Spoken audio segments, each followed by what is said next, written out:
Olá a todos e todas! Começa agora o Eleições Unesp 2020. A oportunidade de conhecer o projeto do plano de gestão dos candidatos à reitoria da universidade para o quadriênio 2021-2025. Aqui com a gente recebemos hoje a chapa Unesp Viva e Plural, com o professor Pascoal Barretti, da Unesp em Botucatu, candidato a reitor, e a candidata a vice-reitora, a professora Maísa Furlan, da Unesp em Araraquara. Professor Pascoal, professora Maísa, muito obrigada pela participação aqui na TV Unesp. Acho que nós que agradecemos, essa oportunidade incrível de falar com a nossa comunidade, A TV Unesp é uma das grandes construções da nossa universidade e, mais uma vez, participa desse momento democrático e de reflexão da nossa universidade. Então, nós é que temos que agradecer.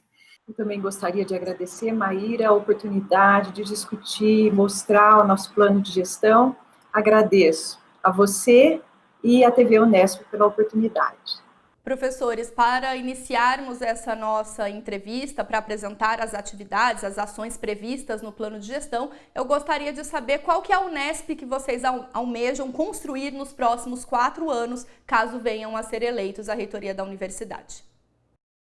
Nosso projeto todo, ele se baseará, a consecução dele, plano de gestão se baseará no exercício de planejamento e de decisão coletiva com a nossa comunidade.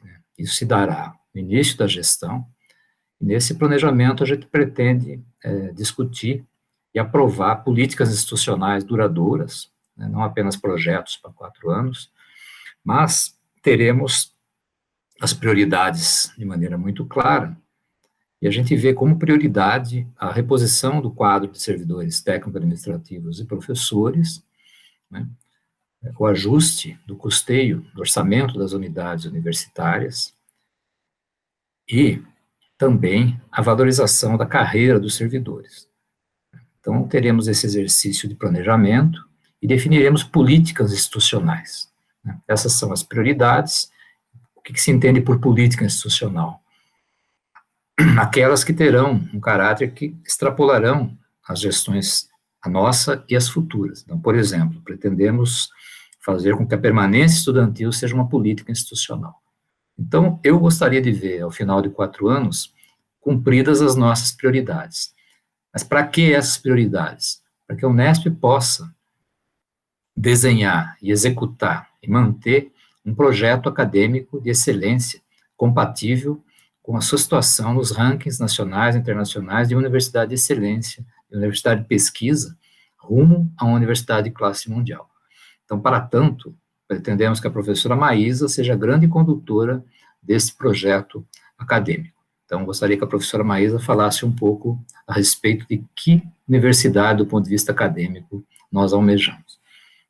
A universidade passa por desafios fantásticos, de atividades acadêmicas. Nós nunca tivemos tão próximos da sociedade, com a universidade, apesar de estarmos passando por uma crise sanitária e de saúde sem precedentes, mas a universidade está muito próxima à sociedade, a sociedade conseguiu aí, de certa maneira, nos enxergar como atuantes nesse processo de interferência nessa pandemia.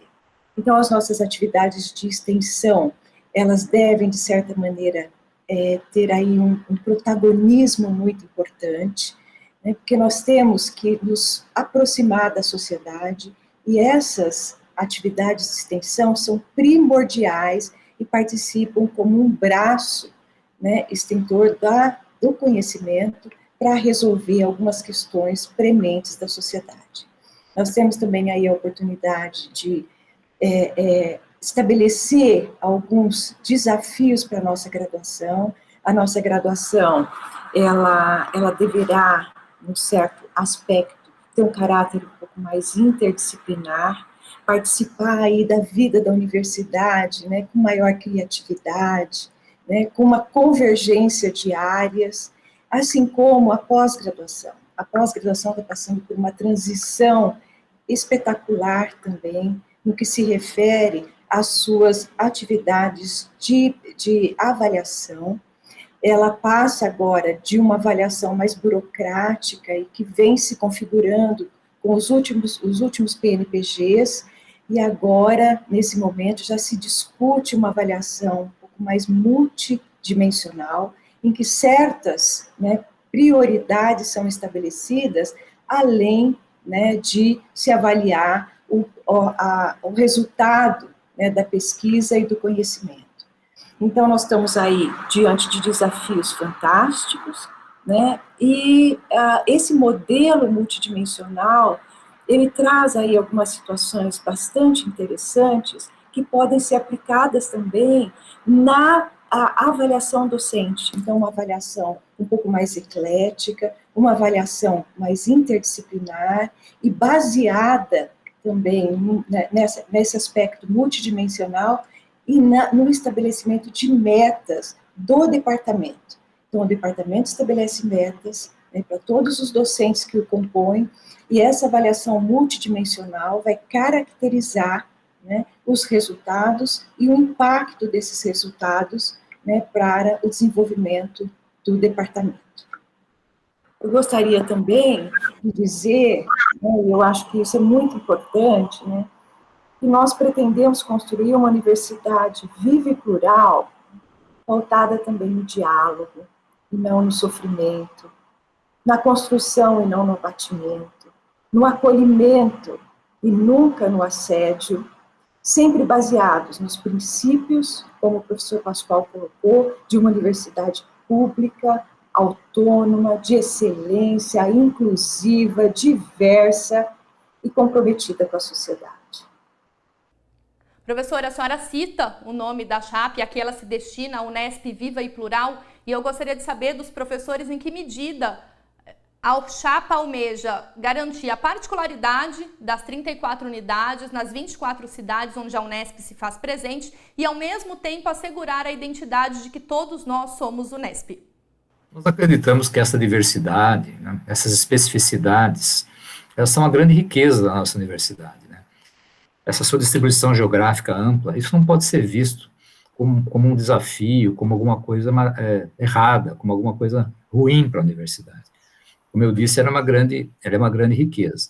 Então, nós não vamos criar identidade alguma, criando regras rígidas, modelos rígidos e padronizando processos. A identidade se construirá com a integração das atividades fins da universidade. A extensão, a pesquisa, a pós-graduação, as pesquisas em rede, a possibilidade dos estudantes poderem cursar matérias em outras unidades, e hoje os meios remotos possibilitam isso fortemente.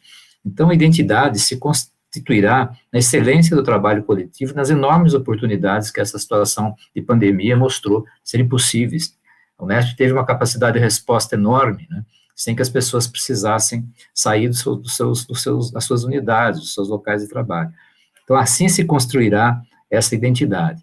Penso também que garantir a pluralidade das 34 unidades nas 24 cidades passa por preservar um ambiente de união e de construção coletiva de um planejamento institucional, pelo qual, democraticamente, possamos reconhecer a identidade e a pluralidade de cada unidade universitária e campus experimental, para assim prosseguirmos oferecer e fazer ensino, pesquisa e extensão de qualidade, atividades indeléveis da nossa Unesp. Professores, o plano de gestão da chapa Unesp Viva e Plural apresenta 3 grupos de prioridades: os desafios acadêmicos, o relacionamento universidade e sociedade e a gestão com os temas transversais. No que se refere à dimensão acadêmica do ensino de graduação, é pontuado que é necessário um resgate da vocação da universidade para esse ensino de graduação.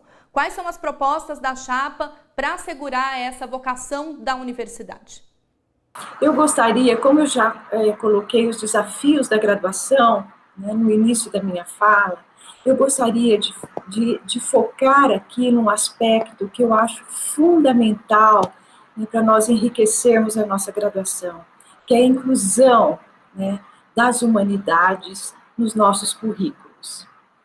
Então, a Unesp é fruto da união de faculdades de filosofia, ciências e letras, localizadas no Estado, né, interiorizou o ensino de graduação e consolidou seu papel social na formação de licenciados e bacharéis, com base no real significado de universidade que tem nas humanidades o seu eixo central.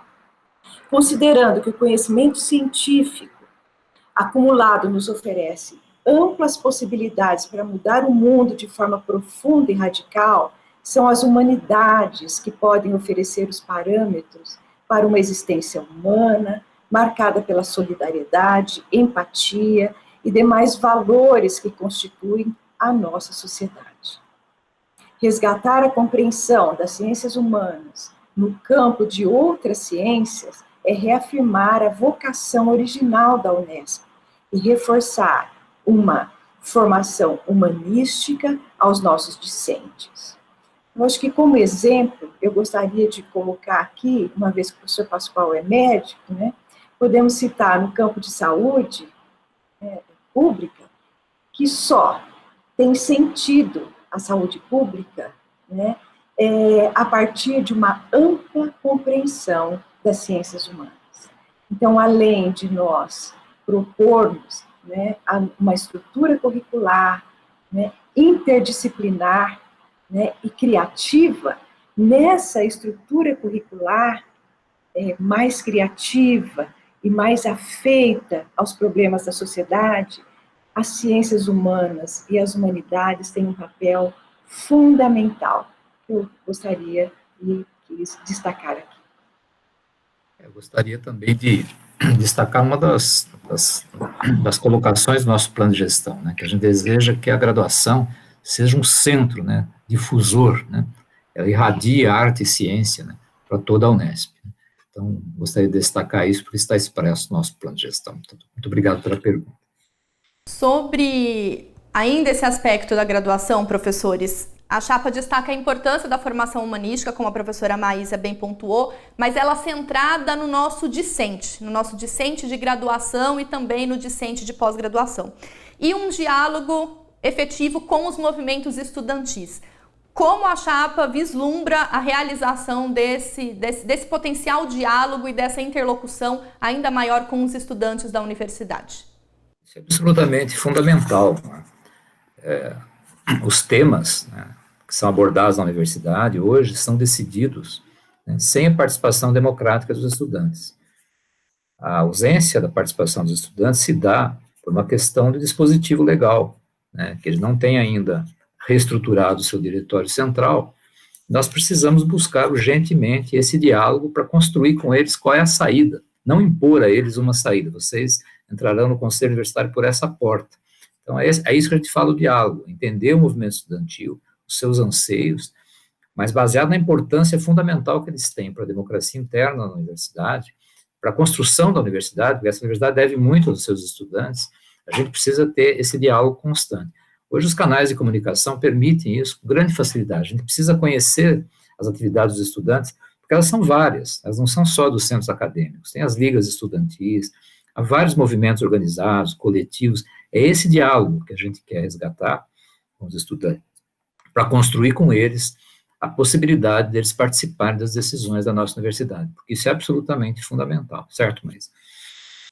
Na questão anterior, nós discutimos a importância, né, de um resgate das humanidades, né, nos nossos currículos de graduação, mas eu gostaria de considerar aqui também um novo enfoque, né, nos discentes.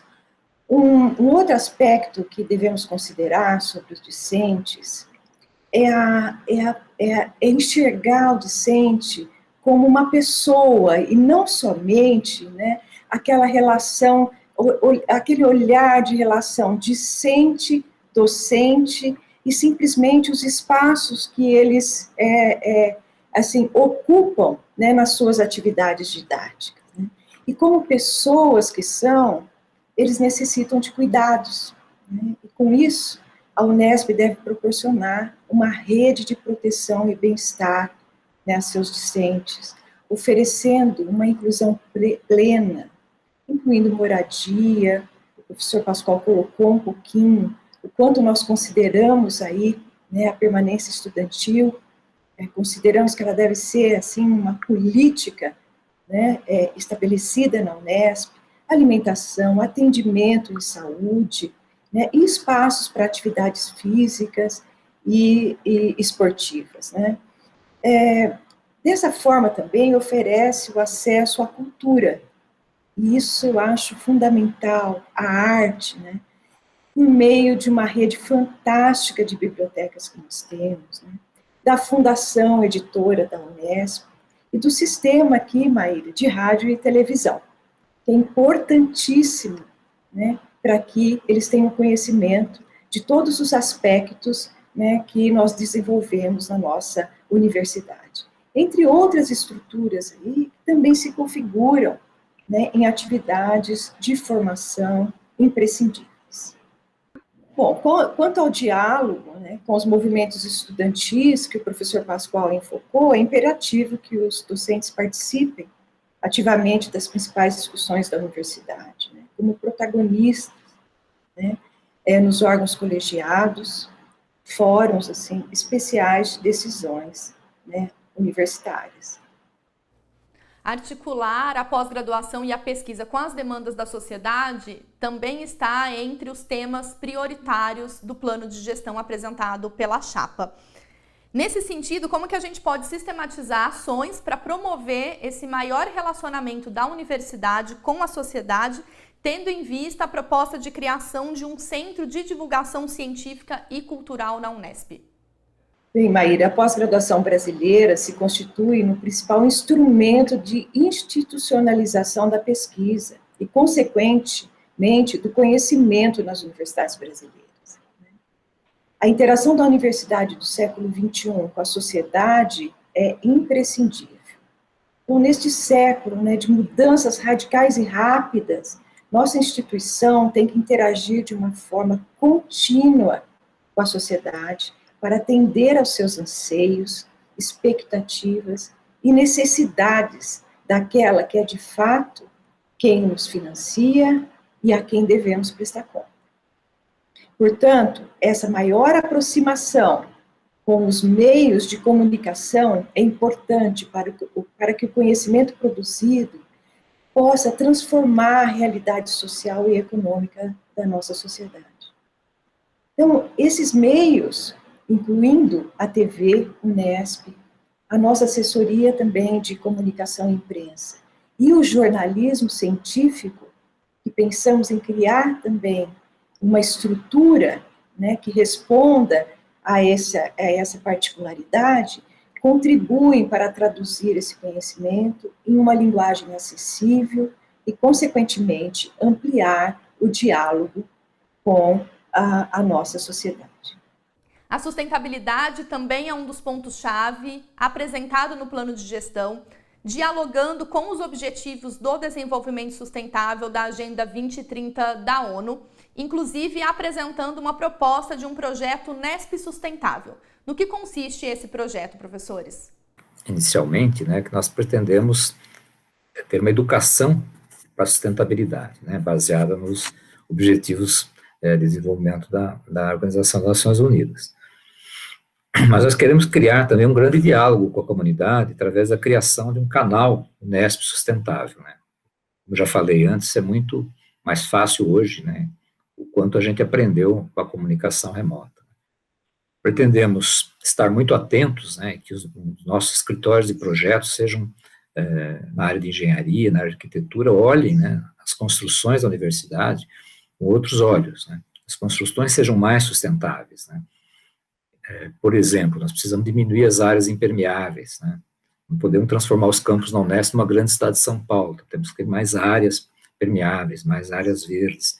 Então, nós precisamos olhar para o meio externo, mas também estimular muito uma cultura de sustentabilidade, que se dará por práticas educacionais interunidades, por esse canal, e também nós pretendemos implantar um prêmio de sustentabilidade para que as pessoas se estimulem, né? Então que a sustentabilidade deixe de ser causa de alguns que acreditam e estudam esse assunto, mas seja um grande projeto institucional. Então isso faz parte, quando a gente falou no começo, da definição de políticas institucionais. Então nós pretendemos que a sustentabilidade seja uma dessas políticas transversais. Maísa, me completa? Bem, Maíra, nós inclusive publicamos um texto versando sobre a educação para a sustentabilidade, recentemente aí no site da Chapa, no sentido, né, da discussão que o professor Pascoal promoveu.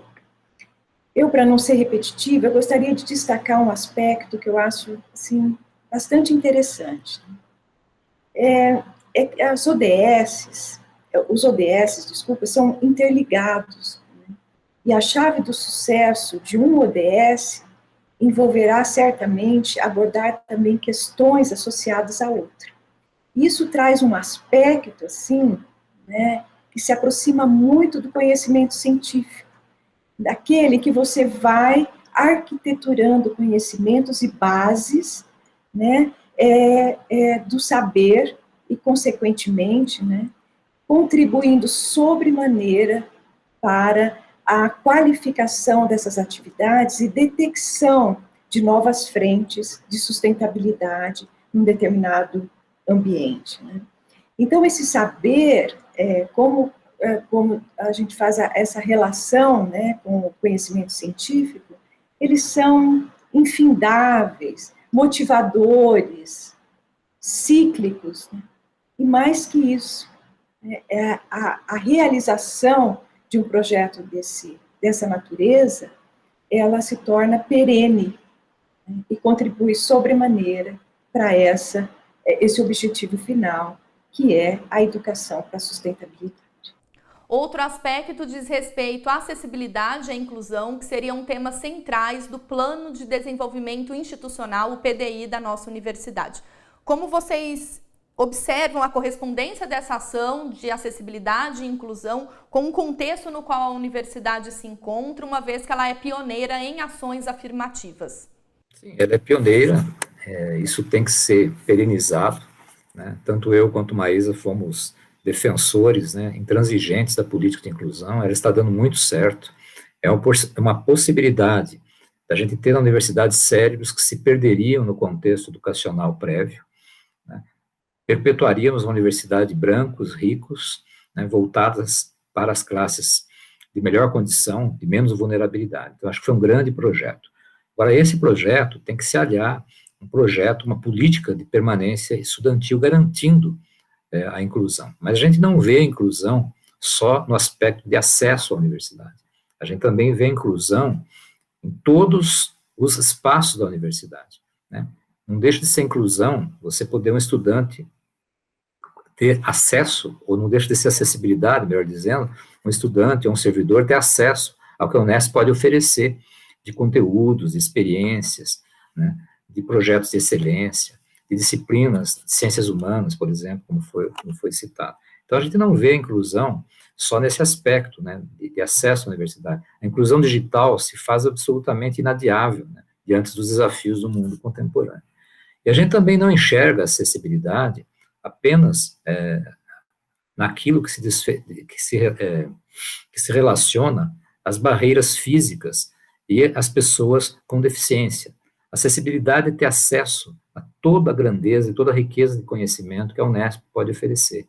Isso tem que estar acessível aos nossos servidores, para que eles possam se qualificar no trabalho, né? Tem que estar acessível ao reitor, o vice-reitor tem que estar acessível, eles têm que ter uma porta aberta, um canal aberto com a comunidade, né? Então, essa é a nossa visão de acessibilidade e de inclusão, extrapola apenas as ações de acesso à universidade pelo sistema de reserva de vagas, né, e também a acessibilidade em relação às barreiras físicas, né, que se impõem às pessoas com deficiência. Então, é um projeto mais amplo, né, e ele está no contexto da universidade plural, né, diversa que a gente imagina. Eu gosto muito desse tema, e a promulgação da Declaração Universal dos Direitos Humanos, né, ela é de 1948. Nós estamos vivenciando, né, com muita expectativa, né, toda essa universalização que a acessibilidade e a inclusão nos dá, né, especialmente na educação, em tempos mais recentes. Então, a Unesp, ela é realmente indutora, ela é pioneira no estabelecimento né, de políticas de inclusão, de políticas de acessibilidade, mas, de qualquer forma, nós, brasileiros, estamos aí, né, um tanto atrasados nas questões fundamentais relacionadas à universalização da educação. Então, eu acho que, baseado, né, no que o professor Pascoal colocou, a universidade tem um papel fundamental, né, na discussão desses temas, na implementação de políticas de acessibilidade, né, e inclusão, e nesse sentido, eu acho que muito importante também é a acessibilidade digital, né, que oportuniza a acessibilidade da web, múltiplos benefícios às pessoas, né, especialmente com deficiências, e mobilidade reduzida. Então, eu acho que a acessibilidade e a inclusão deverão refletir a aplicabilidade da legislação vigente e a condição de funcionamento como diferencial de qualidade dos cursos, né, nossos em relação, né, a todos esses quesitos que foram levantados aqui pelo professor Pascoal. Considerando especialmente, em primeiro plano, né, a importância do atendimento especializado aos nossos estudantes, né, que se enquadram nessa perspectiva. Do ponto de vista da gestão e da administração da universidade, também é pontuado pelos professores no plano de gestão um diálogo e uma aproximação da reitoria com as unidades universitárias e com destaque para os campos experimentais. Eu gostaria que vocês explicitassem como que se daria essa aproximação com as unidades universitárias ao longo da gestão da chapa Unesp Viva e Plural. Ela é uma ação fundamental e de custo zero, né? Basta ter vontade política para fazer isso. As condições nós temos todas, né? Se possível, né? Do ponto de vista do nosso olhar interno, né? Nós resgataremos a bem-sucedida estratégia da gestão do professor Macari, do professor Herman, né, de visitar constantemente as unidades da Unesp, mantendo um diálogo constante, antecipação de problemas, a gente enxerga a Unesp onde a Unesp está. A Unesp não é na rua Quirino de Andrade, lá é a administração central da Unesp. A Unesp é em Bauru, em Botucatu, em Guaratinguetá, em Marília, em todas essas 24 cidades que você citou anteriormente. E hoje, né, com os meios digitais, não há mais nenhuma justificativa, né, para que não se faça essa comunicação entre a Unesp e toda a sua comunidade, os setores organizados, os diretores das unidades. Eu acho que esse é um exercício de diálogo e que resgatará a confiança entre as partes, de certo modo abalada no momento atual, em decorrência do que nós temos passado, tanto do estilo de gestão atual, como também da grande crise, né, econômica que aprofunda, né, as dificuldades de comunicação entre a reitoria e as unidades. Então, a gente aposta nessa estratégia, ela já deu certo, nós não estamos inventando nada, ela precisa urgentemente ser resgatada. Queria, Maia, resgatar um pouco o que você falou na segunda pergunta, para a gente entender e viver, né, e atuar nessa diversidade, nessas especificidades, é preciso estar atento, é preciso estar presente. Nós não podemos administrar a universidade à distância, você entende? Por isso que a gente acha tão importante essa estratégia, porque além dela aproximar, ela fará com que os gestores entendam, de modo muito objetivo e presencial, de preferência, qual é a realidade do momento daquela unidade. Ela possivelmente não é a mesma realidade de 10 anos atrás. Nós não podemos ter visitas que chegam às unidades impondo, agora as regras são essas, agora mudou isto, porque tal sistema mudou desse modo. Pelo contrário, visitas para dialogar, não é visitas para ensinar as unidades como elas devem fazer. Então, esse que é o nosso propósito. E essa aproximação, né, que a gente está falando, para entender as especificidades, ela se faz ainda mais necessária no entendimento da realidade dos campos experimentais e de alguns recém-consolidados, né?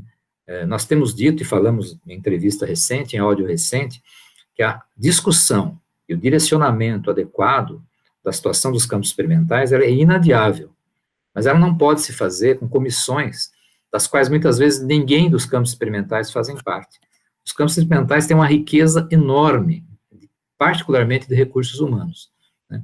Eu estive conversando com o diretor de São João do Boa Vista, eles têm 28 professores, quase 100% deles altamente qualificados, com experiências internacionais, e muitas vezes esses campos experimentais são vistos como um problema, ou como uma solução econômica. Eles têm que ser tratados com a especificidade que eles têm.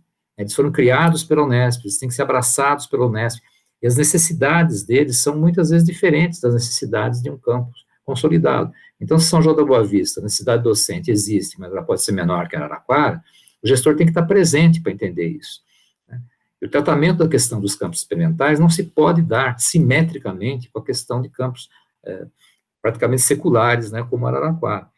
Porque esse é o grande desafio, entender a universidade nas suas especificidades. Eu acho que os campos experimentais são uma grande especificidade da Unesp, e serão tratados com o devido respeito e com a grande qualificação que essas pessoas que dedicaram sua vida a esses campos merecem. É de conhecimento público a crise orçamentário-financeiro que as universidades públicas têm enfrentado, uma particularidade que atinge a nossa universidade. Uma das discussões implantadas ao longo das últimas gestões é pensar em iniciativas para diversificar os recursos que chegam à universidade para além do ICMS. Dois aspectos que estão em discussão, implantados recentemente, diz respeito aos fundos patrimoniais e ao parceiro Unesp. Do ponto de vista da chapa Unesp Viva e Plural, como essas iniciativas e outras devem ser implantadas para que a universidade ela saia dessa crise orçamentário-financeira? Em primeiro lugar, a gente precisa deixar claro que a gente não entende que essas alternativas vão tirar a Unesp da crise orçamentário-financeira que ela está, né?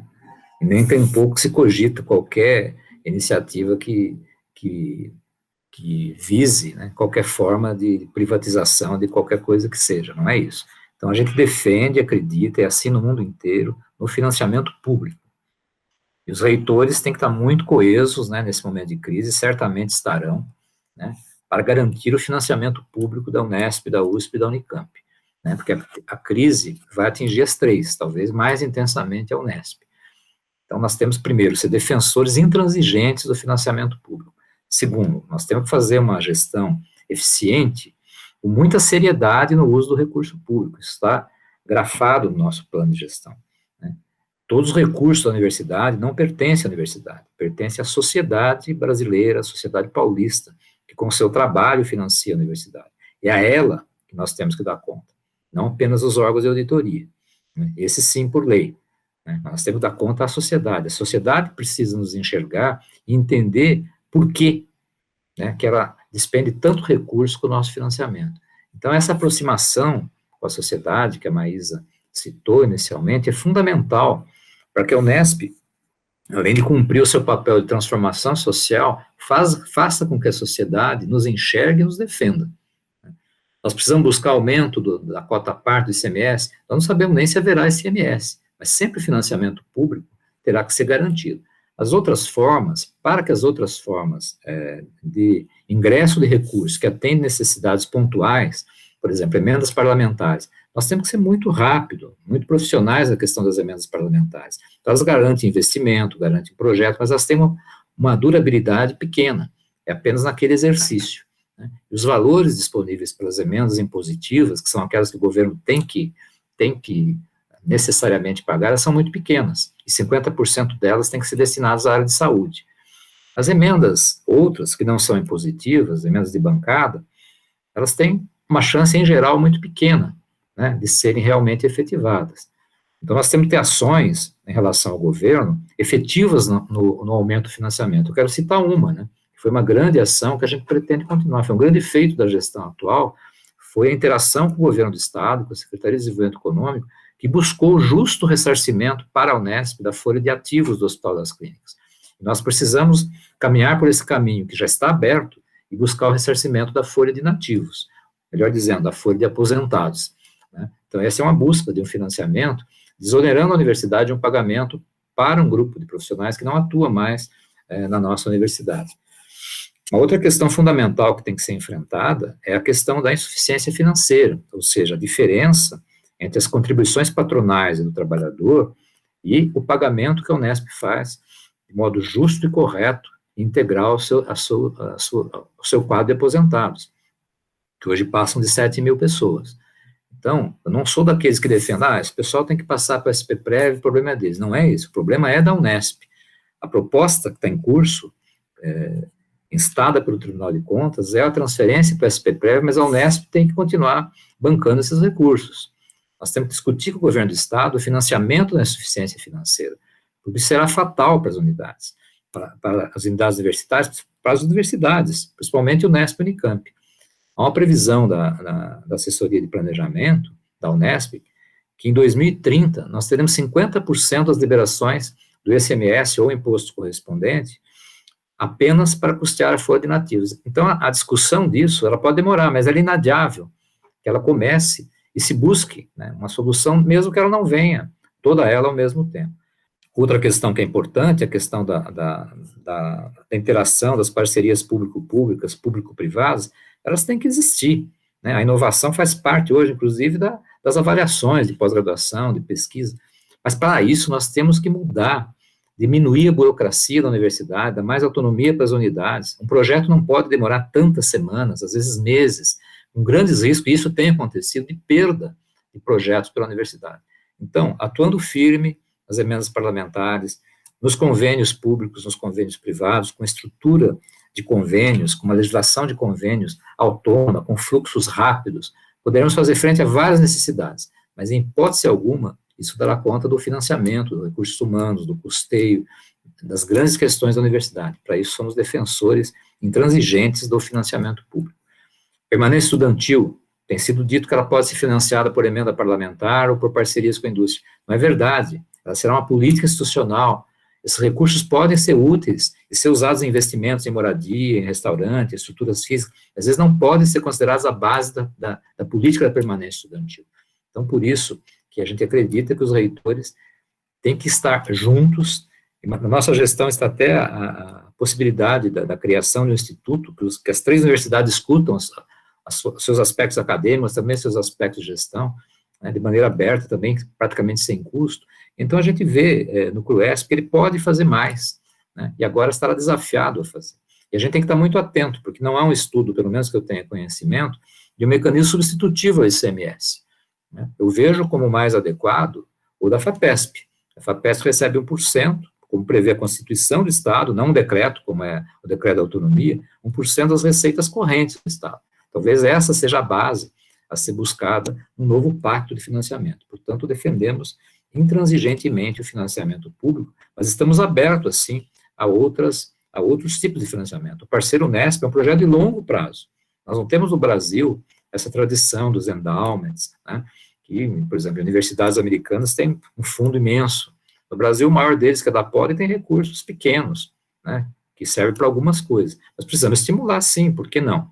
Né? Essa pandemia mostrou quantas pessoas têm vontade, né, o desejo, né, a iniciativa de contribuir com o serviço público através de doações. O Parceiro Unesp é uma grande iniciativa, mas está longe de dar conta das necessidades da Unesp. Mas eu acredito muito nessa nossa interação com a sociedade, e eu acho que queria que a Maísa falasse um pouco mais disso, como grande pacto, né, para que a sociedade nos entenda e seja também defensora daquilo que ela construiu, né, a sociedade que construiu a universidade pública. Obrigada, Maíra, pela questão. Eu acho que essa questão é fundamental. Nós vamos ter aí, agora, de forma premente, que nos aproximar da sociedade. A sociedade tem que nos reconhecer, né, e nos respeitar e entender, né, quanto de conhecimento nós detemos, né, para resolver problemas prementes que nós temos na sociedade. Eu acho que o parceiro Unesp,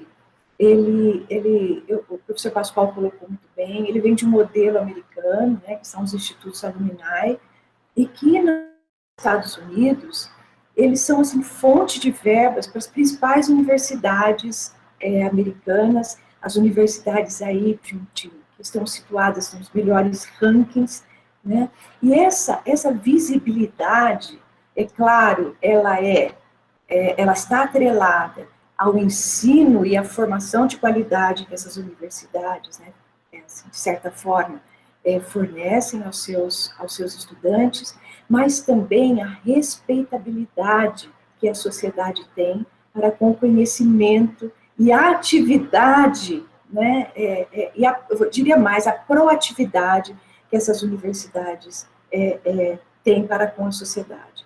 Então, eu acho que, nesse momento, nós temos que nos voltar, né, e entender que nós não podemos mais estar somente localizados na sociedade, né, como um prédio de concreto localizado, né, no meio de uma cidade e disputando ali, né, o meio ambiente e os aspectos envolvidos, né, na vida e na perspectiva das pessoas. Nós temos que trabalhar com a sociedade, especialmente para a sociedade, né, para que ela, de certa maneira, encontre sentido nas nossas atividades e nos enxerguem aí como propulsores do conhecimento e que podem, né, assim, intervir em questões prementes, especialmente em políticas públicas,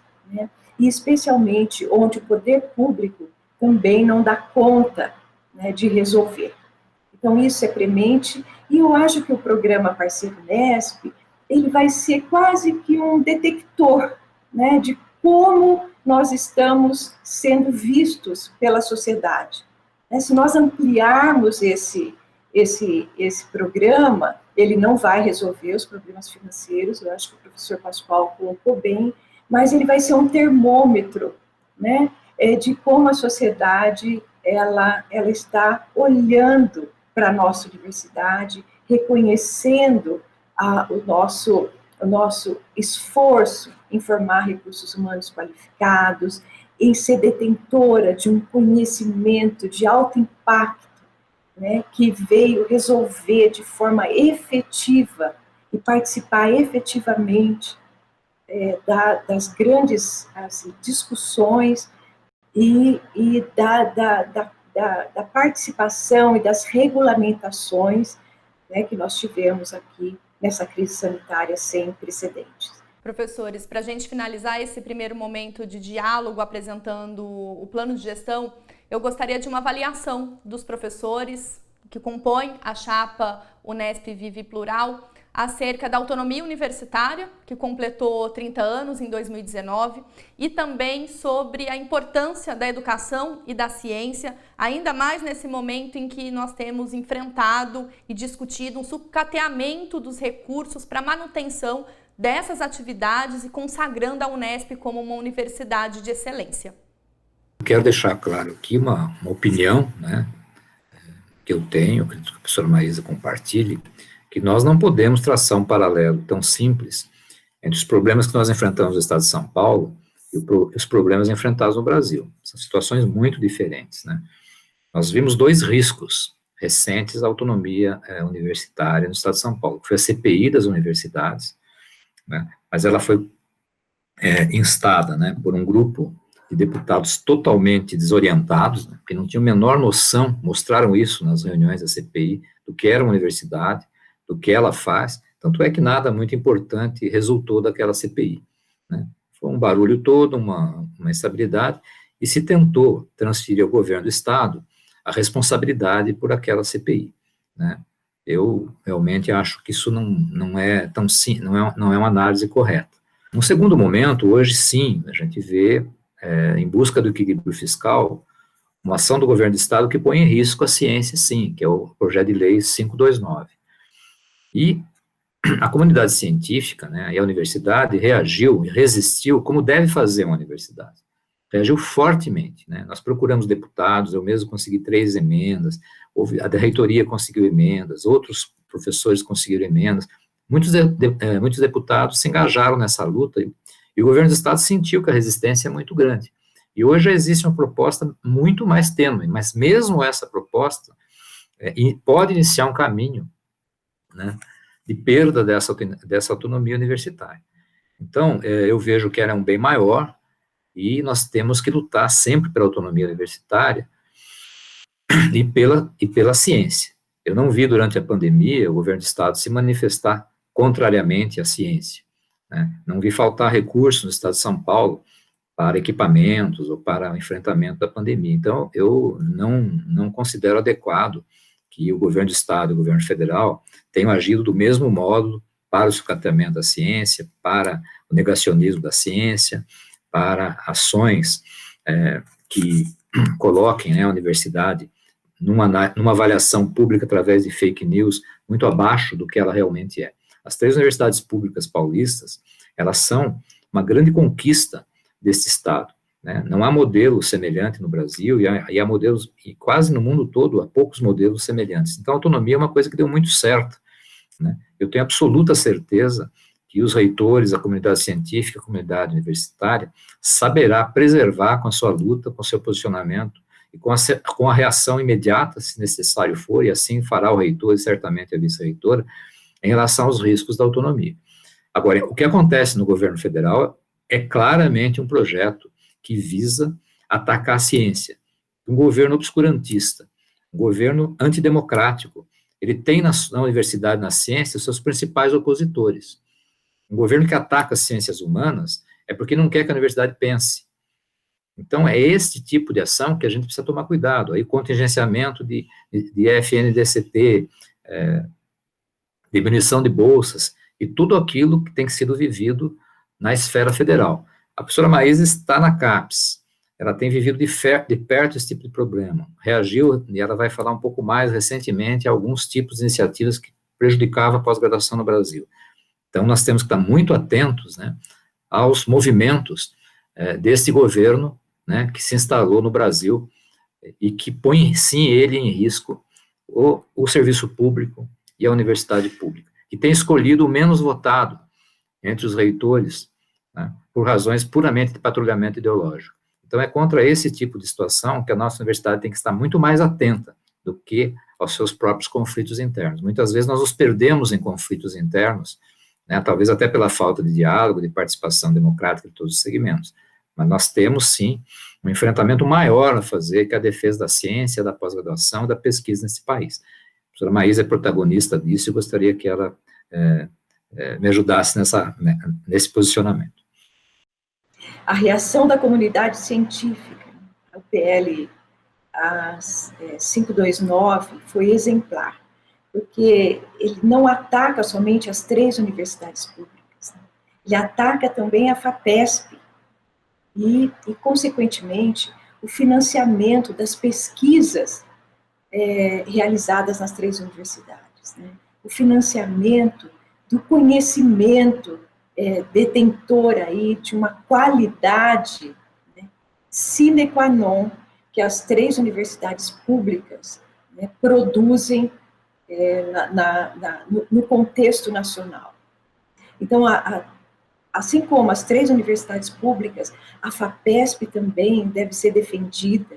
Nós teríamos aí dificuldade da FAPESP cumprir o seu planejamento, né, e financiamento de projetos de longa duração, projetos importantíssimos, projetos em rede, como o CEPID, como os temáticos. Seria impossível ela cumprir, de certa maneira, né, uma bolsa de doutorado que tem ali um período longo de 4 anos. Então, reagimos, e assim nós temos que reagir veemente a esses ataques que venham, de certa forma, a rasgar ou tentar machucar a autonomia, né, das nossas universidades. No governo federal, e eu estou na CAPES há 14 anos, nós, no início do ano, também estivemos diante, né, de problemas terríveis, como cortes de bolsa, que vieram, assim, através de memorandos, né, e que não foram discutidos pela sociedade. Está aí o contingenciamento do FNDCT, está aí o PL 135, né, que já chegou na Câmara, contra o contingenciamento do FNCT, e nós temos que reagir bravamente, né, a respeito desses ataques que podem, de certa maneira, sucatear os recursos, a ciência, especialmente a educação. Agora, eu gostaria de falar um pouco sobre O que a autonomia, né, ela trouxe para a Unesp, e o professor Pascoal colocou aqui que nós temos essa situação que nós vivemos, né, de autonomia, desde 1989, nós e as nossas duas co-irmãs, né, ela assim, foi a responsável, né, por um desenvolvimento exponencial das 3 universidades, tanto científico, como educacional, como na geração do conhecimento, na qualidade do conhecimento gerado. E isso tem uma razão, né? A autonomia, ela permite que você planeje a longo prazo. Nós estamos diante aqui de alguns solavancos, mas imagina se nós não estivéssemos aí sob a égide de uma autonomia. Né? Então, é um modelo que, apesar das crises que nós estamos diante, ele ainda é um modelo, né, de sucesso, né, apesar das crises orçamentárias. Né? E autonomia, diante de uma crise como essa que nós estamos vivendo, eu penso que ela permite a superação com menos trauma, talvez, devido a tudo isso que eu coloquei, e especialmente, né, nós podermos, de certa maneira, planejar. Planejamos e muitas vezes vislumbramos que realmente nós temos aí, né, um financiamento adequado à universidade, planejamos e muitas vezes estamos diante, né, com as crises financeiras e agora do país e do Estado, né, de financiamentos que nos aflige. Nós temos dificuldade de financiar a nossa universidade, mas de toda maneira ela permite, né, que nós tenhamos aí a possibilidade de planejar. E essa perspectiva é essencial para uma gestão mais efetiva, uma gestão mais justa e uma gestão assim, bastante clara para a nossa comunidade. Professor Pascoal, professora Maísa, eu gostaria de agradecer mais uma vez a participação de vocês aqui no Eleições Unesp 2020. A gente que agradece, Maíra, toda a equipe da TV Unesp por essa oportunidade rara da gente se comunicar com a nossa comunidade por meio desse instrumento valioso, né, da democracia, da comunicação, que é a TV Unesp. Contamos muito com a TV Unesp no nosso período de governo para ampliar esses laços, né, entre a Unesp e a sociedade. Deixamos aqui a nossa mensagem, né, de muita disponibilidade para lutar, para dialogar, para nós termos uma universidade democrática, uma universidade inclusiva, uma universidade do século XXI, uma universidade viva e plural. Muito obrigado. Maíra, eu também gostaria de agradecer, faço minhas as palavras do professor Pascoal, agradecer à TV Unesp, agradecer a você pelas questões interessantes que nos propiciaram aí discutir a universidade, o plano, né, de gestão, que é essencial, e dizer que esse veículo de comunicação que a Unesp hoje detém é essencial, né, e importantíssimo para o nosso projeto de gestão, que tem aí e visa, né, intensificar essa comunicação com a sociedade, que é tão urgente, necessária e premente para que a sociedade, né, nos financia e que nos paga, né, ela possa, de certa maneira, reconhecer as nossas atividades e que nós possamos também contribuir para as suas necessidades. Obrigada. Obrigada, professores. O Eleições Unesp recebeu o candidato a reitor, o professor Pascoal Barretti, e a professora Maísa Furlan, candidata a vice-reitora da universidade. A chapa é a Unesp Viva e Plural. Acompanhe as informações sobre as eleições da reitoria da universidade ao longo de nossa programação e também em nossas mídias sociais. Obrigada pela companhia e até a próxima.